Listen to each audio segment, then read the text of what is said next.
Hello, happy Halloween. So on my channel, I have gone in depth about my book series, The Guardian of Light.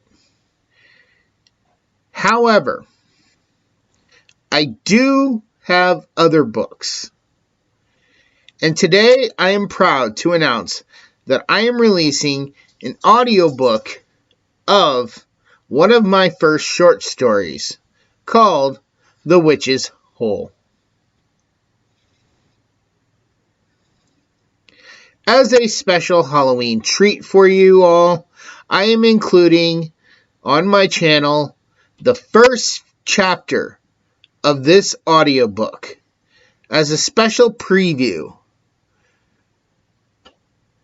So sit back, relax, turn off the lights, and check out this first chapter.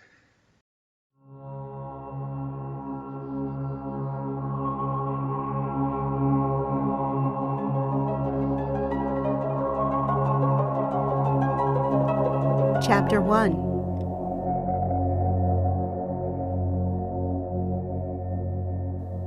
It was only just after 8 p.m. on Halloween night. The October air was cool and seemed as if it were waiting for winter to take over. The bright glow of the full moon helped the few streetlights illuminate the neighborhood. A small dark green car parked down the street from a house that had several more cars parked in front of it. Kids were off in the distance, trick-or-treating in their various costumes, traveling in groups. A young couple exited the car and walked up the sidewalk to the house, which had loud music radiating out of it. The man's name was Jack Scranton. He was dressed as a prince for the party. He had a store-bought costume and a fake sword by his side, and he even wore tall black boots. His hair was raven dark, and a gold plastic crown sporting a lot of fake jewels donned the top of it. His fiancée, Emma Madison, was wearing a princess crown with a purple tight dress. She wore a blonde wig with a very long braid down her back. They showed up at the Halloween party of Jack's boss, which he threw each year. Jack was a tall, average guy who loved to party with the boys, but at home, he was a control freak.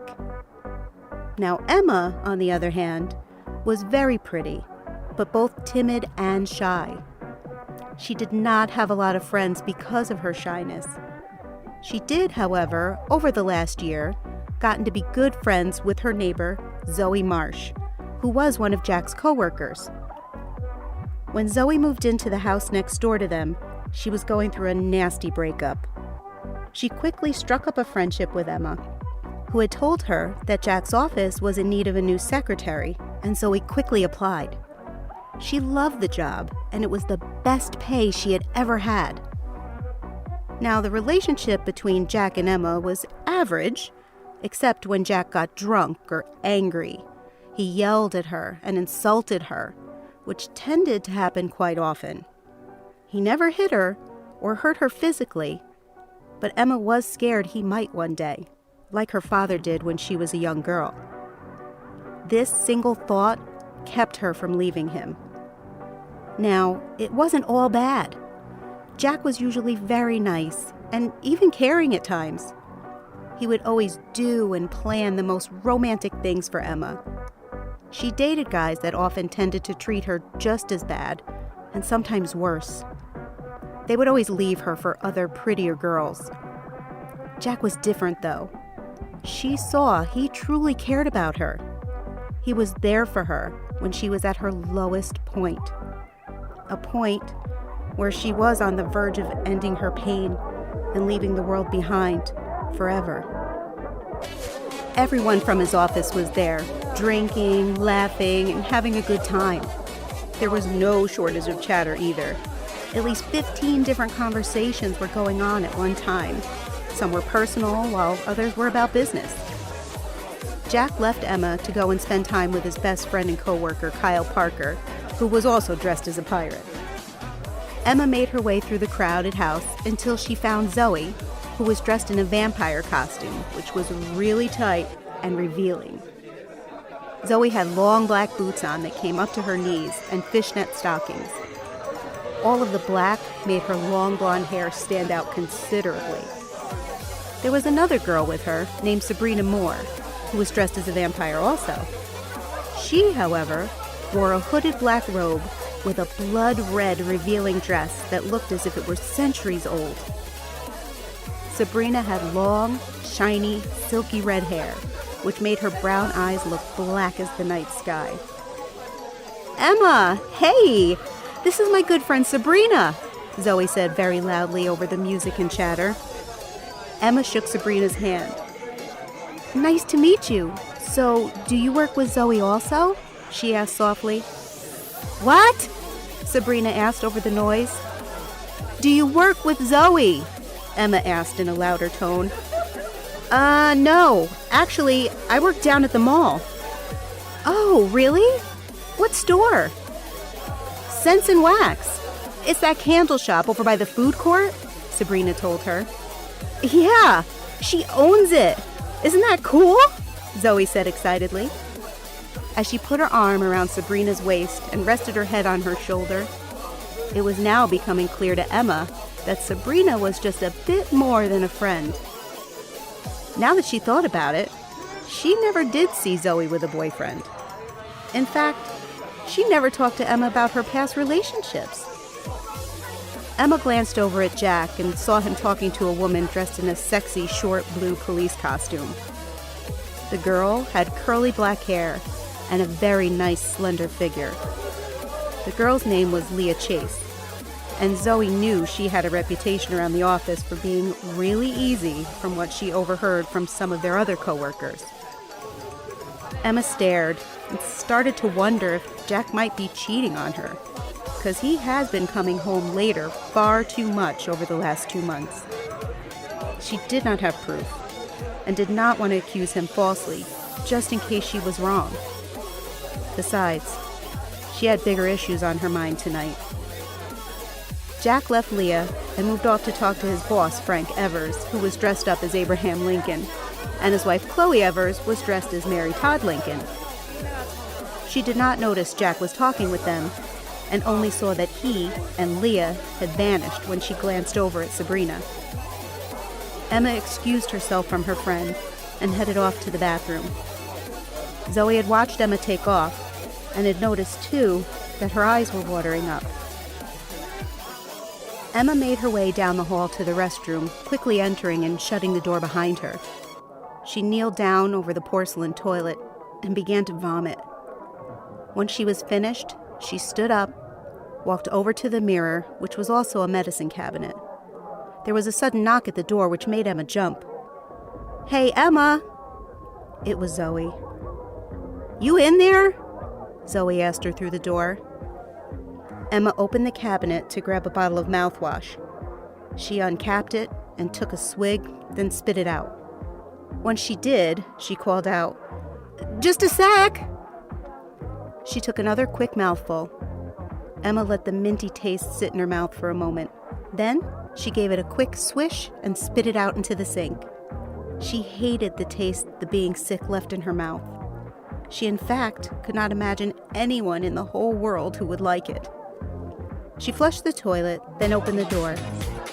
She let Zoe into the room with her. "So what's the deal, girl? Has Jack been yelling at you again? You should dump that loser." "No, please don't call him that." Emma's eyes began to water up even more. Zoe could see she was on the verge of tears. "Why not? I've heard the way he yells at you."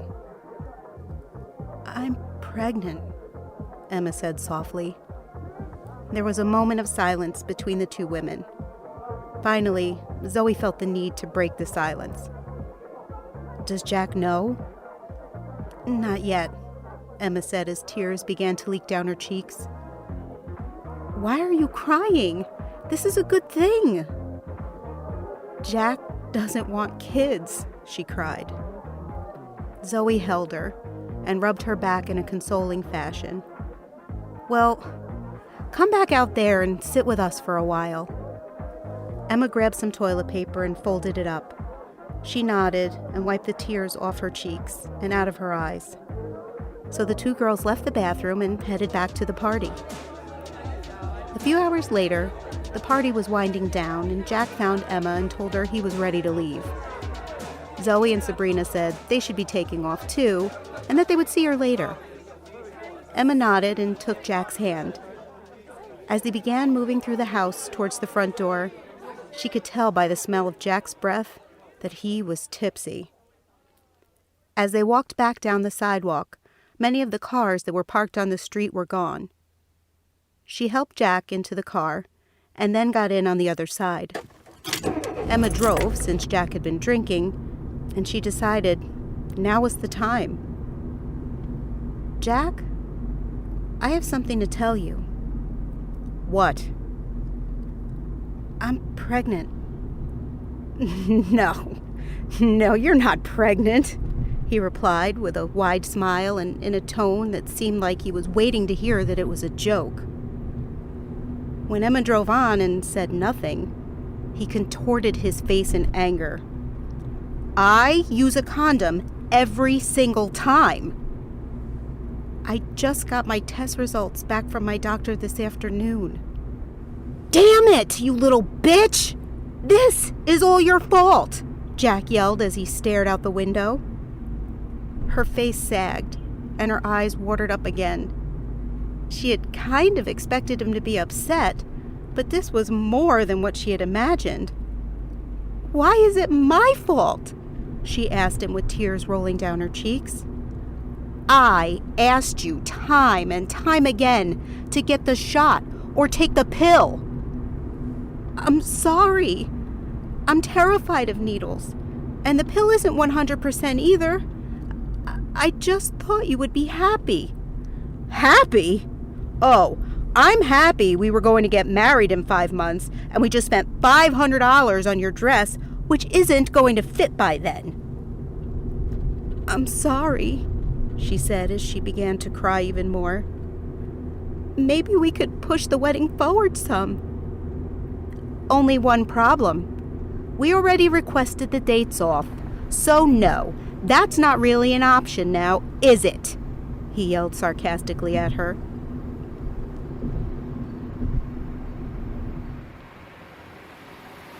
She pulled into their driveway, turned off the car. Zoe and Sabrina also pulled into their driveway. The two girls got out of their vehicle and walked over to Zoe's front door.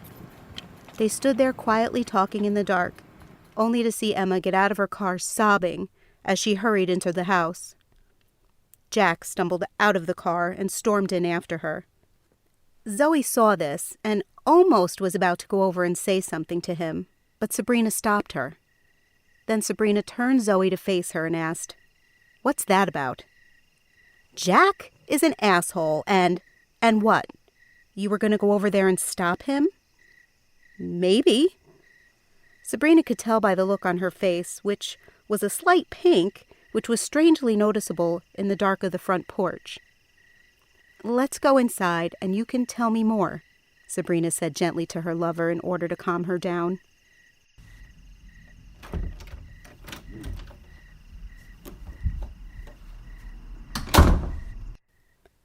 The two girls walked over to Zoe's couch and sat down. She told Sabrina everything she knew. She explained, however, since she moved in next to them, she could hear Jack screaming at Emma and insulting her. She told her how uncomfortable she felt when he would constantly eyeball her up and down, both here and at work. There were a few times she swore in some sick, subtle way he tried flirting with her behind Emma's back. She then mentioned how she would hear Emma sitting outside in the dark, crying her eyes out after Jack would yell at her. Sabrina asked why this guy got under her skin so much. Zoe stood up and paced across the floor.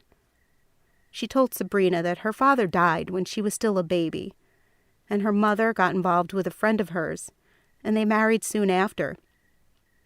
She explained that her new stepmom treated her like crap. Zoe said that one day she got into a huge fight with her stepmom when she was only 16. The fight was so bad because it had turned her own mother against her. So she left home and never looked back. Zoe explained how she bounced around from guy to guy until she got into it with her ex George and moved in here. Every asshole I was with treated me the same way he treats her, Zoe said, sounding extremely frustrated. Do you have any wine? Sabrina asked her. Yeah. Hold on, I'll get it. No. Sit here. I'll get it.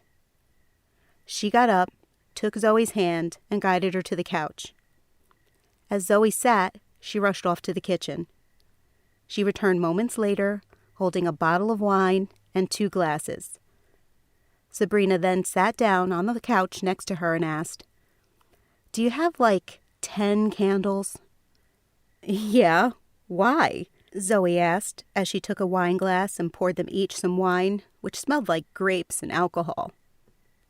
There's a special way to deal with this problem. Zoe's eyes grew wide. Really? Zoe asked as she sipped her glass. What do we do? Get the candles and turn off the lights, Sabrina continued.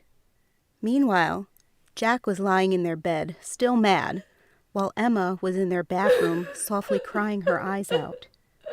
Annoyed by the faint sound of her crying, Jack got up and slammed shut the door to the bedroom. He changed violently, throwing his clothes at the door like he was throwing strikes in a baseball game.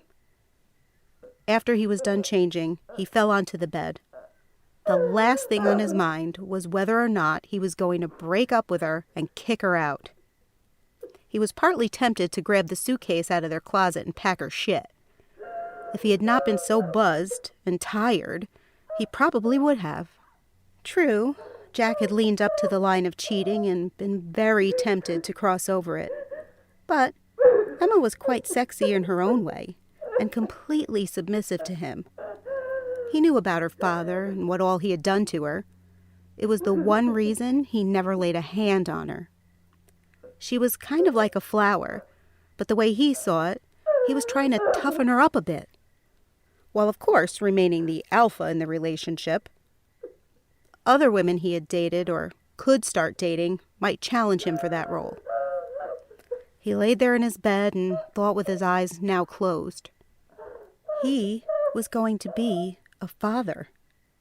His adopted parents, who were well off, had been pushing him to have kids, but he wanted to make sure he was set well for the future before he considered that possibility, and only if his wife really wanted one. He honestly did not care one way or the other. It sounded to him like Emma had finally cried herself to sleep in the bathroom.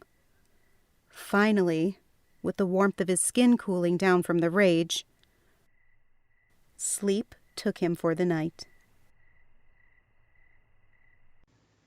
Wow, that was so good. I cannot wait for you guys to be able to go on Audible or iTunes and pick up your full copy of this audiobook. I really think you're going to love it. So, let's talk with the narrator of this audiobook. Hello, this is Tara Klein, and this is Shaun Connaughton. We are so glad to bring to life my amazing short stories. Stories filled with thrills and excitement in the form of audiobooks. Each audiobook has wonderful narration by Tara and is masterfully edited with immersive sound effects by Shaun. A great combination which brings these audiobooks to life and makes the story feel more real for you, the listener. So head over to audible.com today and check out these short stories for yourself. So Shaun, what stories can they find? Well, why don't you tell them about the first story you just finished? When a mildly abusive man mistreats his bride-to-be on Halloween night, his neighbors decide to teach him a lesson he won't soon forget when he finds himself in the witch's hole. Next up, a Seattle detective, Scott Grimes, investigates a string of odd murders, but where this case ultimately leads him, he could never have predicted when he crosses paths with the legal murderer. Then coming next October, I have 2 more short stories in the works. The Mansion tells the story of a family that travels deep into the woods thinking they're renting a cabin by the lake, only to arrive and discover it is a mansion belonging to a rich man that rents it out to needy families. However, over the weekend, strange things start to happen. And the question becomes, will the family make it out alive? Right, Tara. So, then I will take you back to medieval times, and a king will send a party on a journey to escort his daughter out of a war zone. However, due to some unfortunate conditions, the party ends up in an abandoned fortress deep in some haunted woods. Suddenly, a story of a cursed knight turns out to be true. Will the group be able to survive and stop him? Find out next October. So head over and pick up some of these titles right now. And follow us on Twitter and Facebook to find out when more new audiobooks are being released.